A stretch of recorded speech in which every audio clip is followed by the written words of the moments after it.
2025 எவ்விதமான அவமானங்களை, எவ்விதமான காரியங்களை, எவ்விதமான வலிகளை, எவ்விதமான வேதனைகளை நீ தாண்டி வந்திருக்கிற எனக்கு தெரியாது.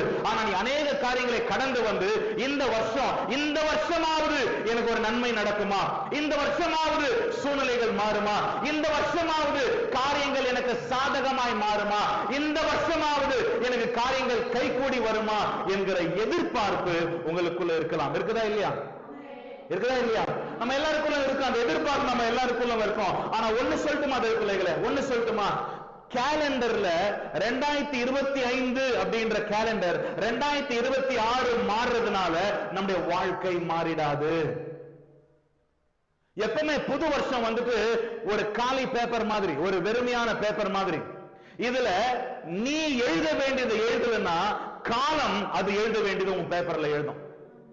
அதனால இந்த வருஷம் எப்படி இருக்கணும்னு சொல்லிட்டு, இந்த வருஷம் எப்படி மாறணும்னு சொல்லிட்டு தேவனுடைய பிள்ளைகளாய் நாம என்ன எதிர்பார்க்கணும், நாம என்ன செய்யணும் அப்படின்றதுதான் இந்த பெரும்பாலும் ஒரு ஸ்திரீயை கொண்டு சில காரியங்களை நம்ம பார்க்க போகிறோம். ஆமென்.